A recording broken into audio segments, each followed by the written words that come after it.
Let's talk about a new film that just came out on Netflix, and I use new very sparingly. This is the film we were talking about earlier that premiered at Sundance in, you guessed it, 2018.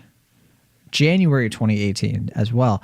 It was acquired by Netflix, and it's only just now getting its release 3 years later.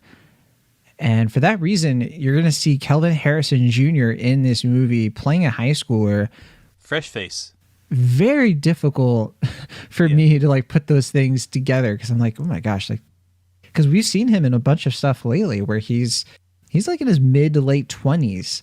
Well, he was a lot of movies.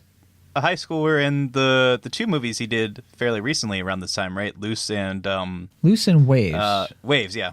Yeah, very, very good films. I really, really liked Loose. And yeah, I think he got to this point. I think he was also kind of young in It Comes at Night, if I remember. But I think, though, he's like in his, I think he's like 26 or something like that. I think at this point, I can't see him that way anymore. Maybe because after seeing like The High Note and just a couple other things he did last year, I see him as a high schooler, and I just look like I'm looking back in time or something at a movie that came out years ago. I guess it did. So looking at like a yearbook from like the past, like, oh, okay. Yeah, there you go. Yeah, wow. Hey, you grew up. Yeah. That said, he is the main star in this film alongside Jennifer Ehle, Tim Blake Nelson, A$AP Rocky, John David Washington, Jennifer Hudson, Naz Jones, and Jeffrey Wright. Mm-hmm. Yeah, that's you can tell this movie's from the past, because John David Washington, now an actual star. Yeah.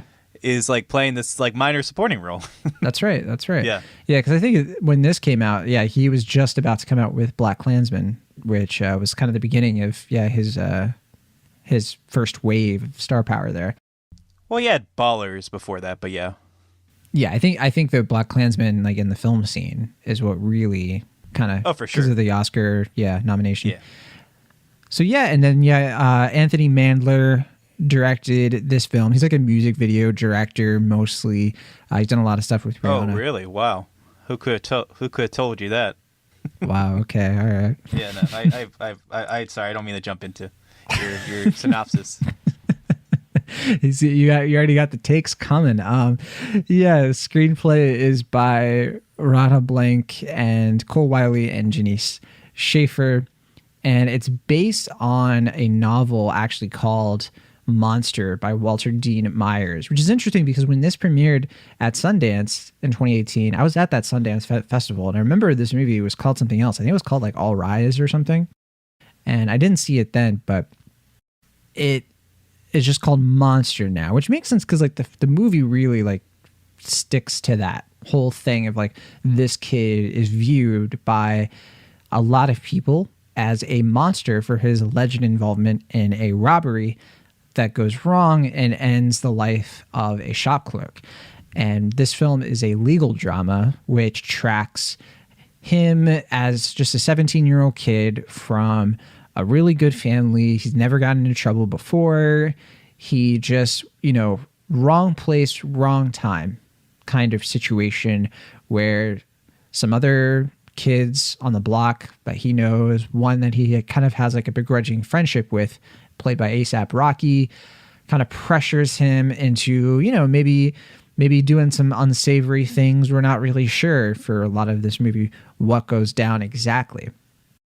Eventually, though, the cops pin the murder on him as an accomplice, and he goes to jail in the very beginning of this movie, and we see if his lawyer, played by Jennifer Ehle, is able to convince the jury that he's not a monster.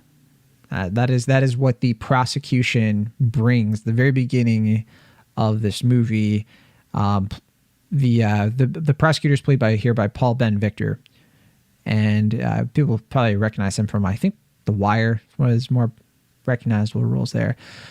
But yeah, I mean, this movie kicks off with like he's looking at this kid who's like, you would never expect, like, we know because of the perspective of this movie, like, it's just a kid, he didn't do anything like deserving to be in this situation, it seems like. And so the movie is a lot of like going through the legal proceedings of it, but then we get a lot of flashbacks into what his life was like before this incident. We see his family life. We see his relationship with the little brother. He lives in New York, kind of means. His dad is like an interior designer, and he has a lot of privilege, but he also has like a curiosity of the more unsavory elements of his neighborhood. And it's something in this movie I don't think really addresses in a very tactful way in terms of like his fascination with this. And because we see that he's a filmmaker, he's a film student, and he wants to like document, he wants to have like a story. And so that is the closest thing we get to a like, why would he engage with people he knows are bad news? And I think the takeaway of this movie is that because he feels like he should have like a life experience, I guess, or something like that. I'm not 100% sure on that take. But that said, it's, this is a very straightforward, down the middle kind of movie. I was with it, enough. And I found its message to be fairly, I'd say 75% interesting. I don't know if interesting is the right word. There were elements, though, of this movie where I was very split on what it's really trying to say. I struggled a little bit with this movie toward the end of it in particular. I don't know where you stand, Will. Did you like this? Not particularly, but I don't know if it's exactly for the reasons that you're suggesting. I'll have to kind of parse out what exactly you meant by the message. But in terms of the execution of the film itself, I guess I found myself kind of in a similar boat where I was like kind of with it and kind of against it. The movie takes, as you were suggesting, like a lot of like different visual styles and cues throughout the film. Like I in some ways, I think it works. Like the movie has very 3 different timelines that are very clearly done in different visual styles. Like every time we're in the prison, it's kind of like damp and dark, and it's like close-up shots, like hand camera style. And then when we're in the courtroom, it's like very starkly lit, like like a lot of dolly cams, or like just like different like very staged shots. And then when we're outside the prison in the flashback scenes, like there's like kind of it's like warm hues, and like everything's kind of like a light brown, or like kind of like hazy, and like there's like definitely like a lot of like it's very clear like the visual style of the film was thought upon a lot, and definitely like the way it's edited and compacted together, like there's clearly a lot of thought that went into the making of this film.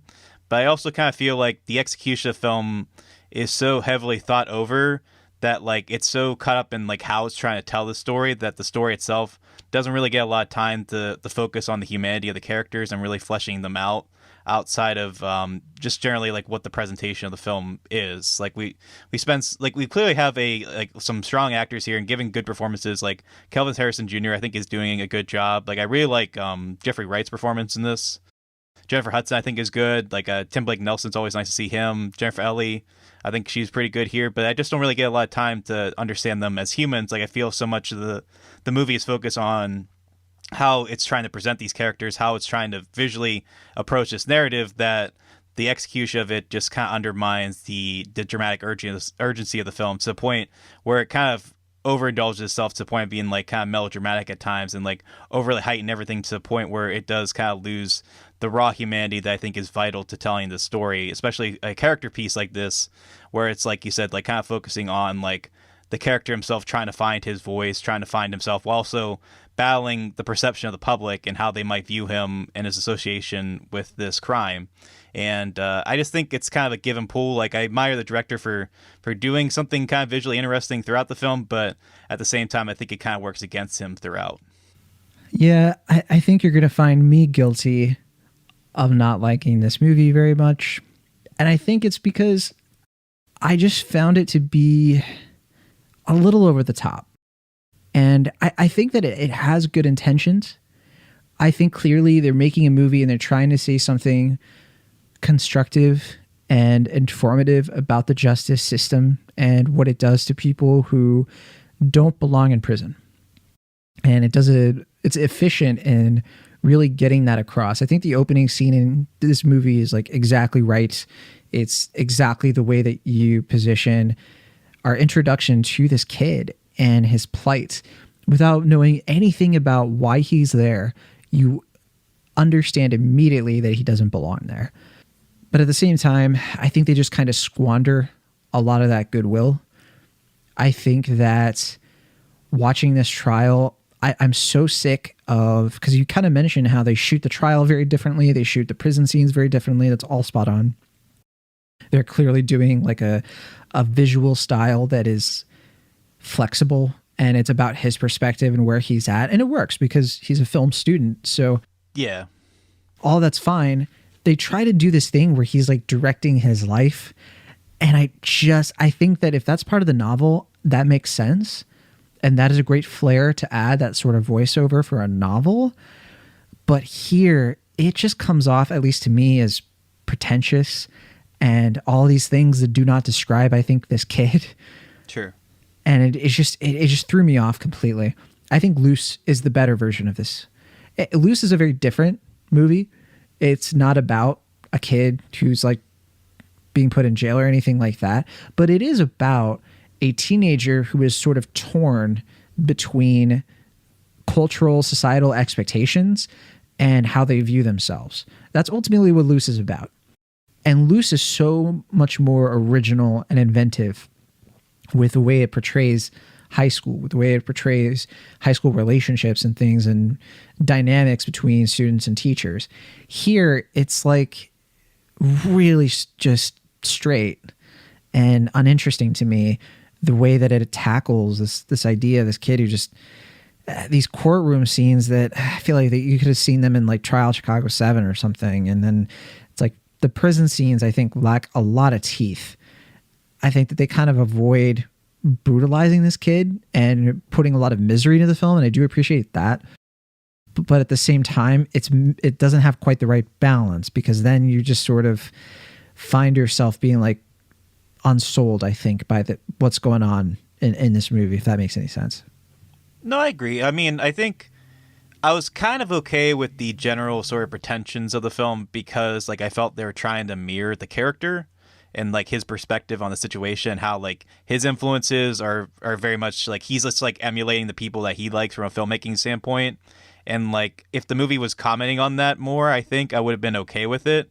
But after a point, like you said, like what it's trying to say kind of becomes a little bit more shallow, because it feels like it's trying to be like all these different things, and the stuff that calls back to the book doesn't really feel as relevant to the movie, because it just like the narration, like you said, doesn't really match what we're seeing in terms of the visual execution of it. So I'm constantly thinking about the book and like the narration of it, and like him like telling this other story while he's telling this story at the same time.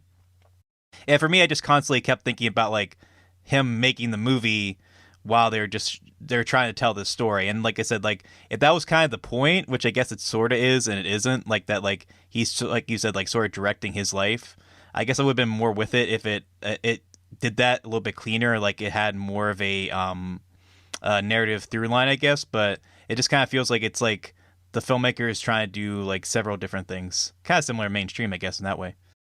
Yeah, I guess so. While I was watching this, I definitely was thinking like, oh gosh, are they going to do a like who's the real monster kind of thing? But like, no, I mean, the camera and like it's you. Yeah, I don't want to make it sound like this film is like really bad or that it fails in every respect. It's just frustrating because there are good scenes here.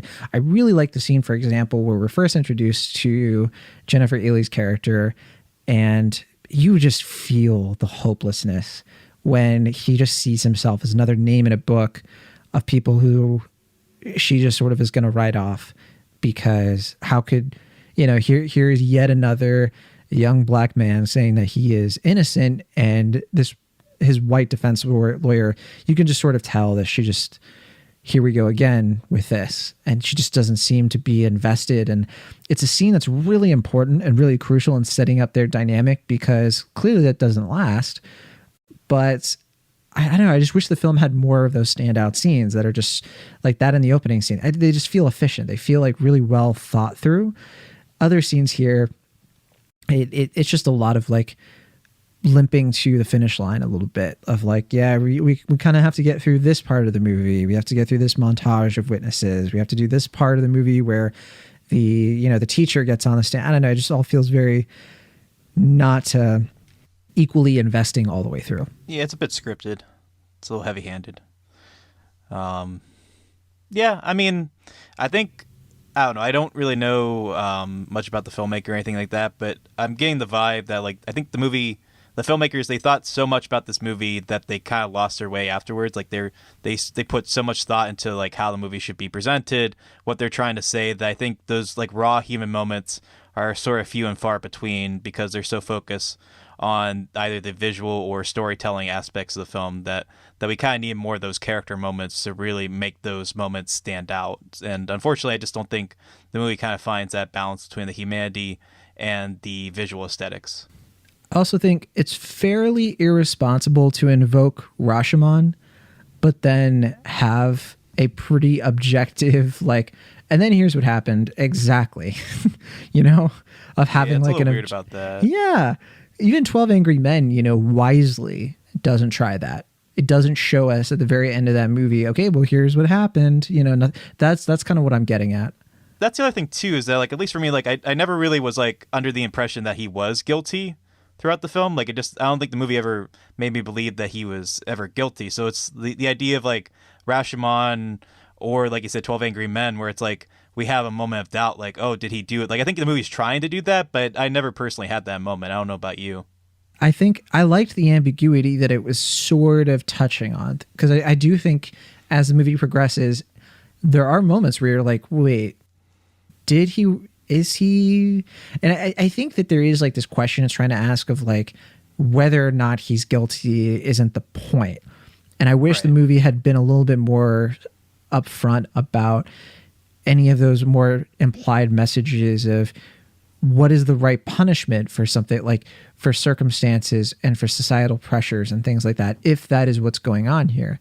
But yeah, I just think the movie it just doesn't really cover it, Yeah. Well, especially with the supporting characters played by A$AP Rocky and John David Washington, I feel like the movie fails to ask that question as well.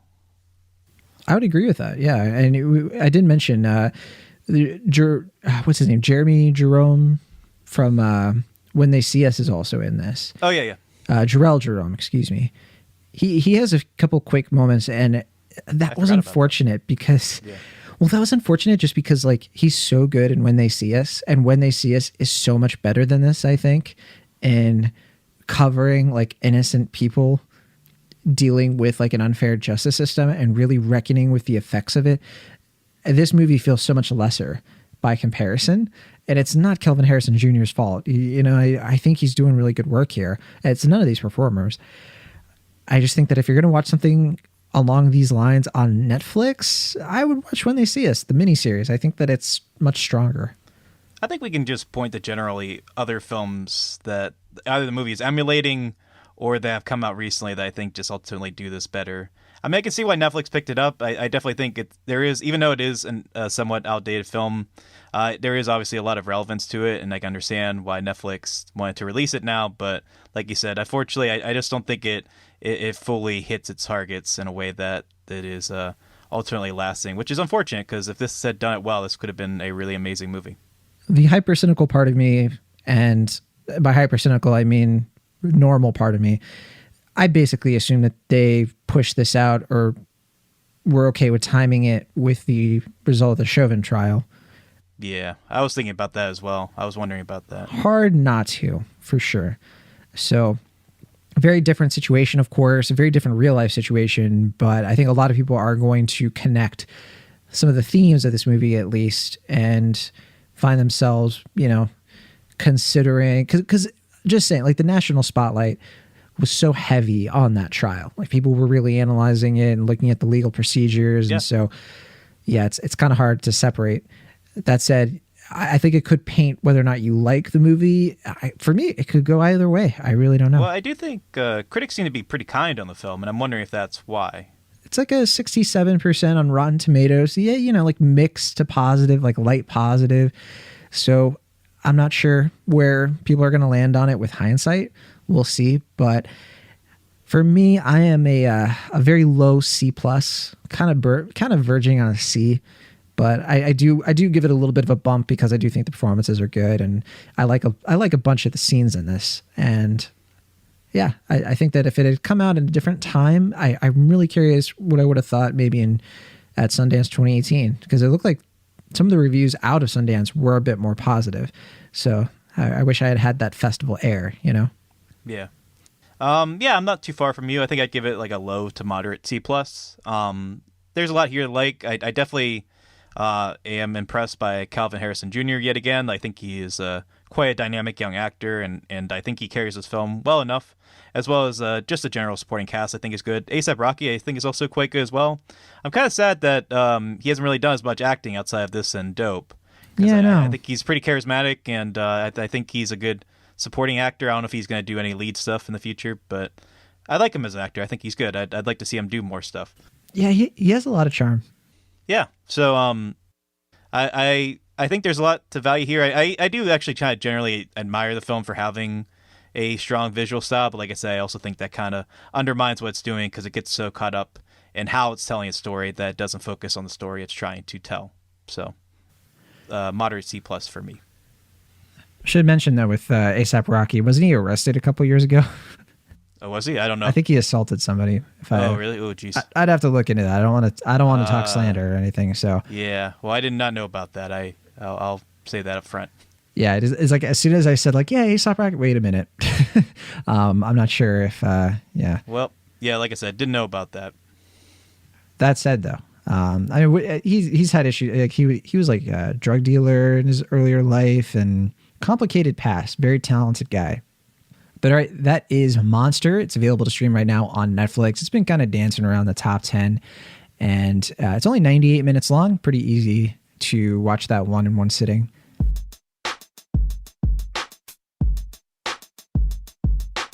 Thank you so much for listening to our show. Be sure to subscribe to Cinemaholics on your favorite podcast app of choice or find us on YouTube. See you all next time.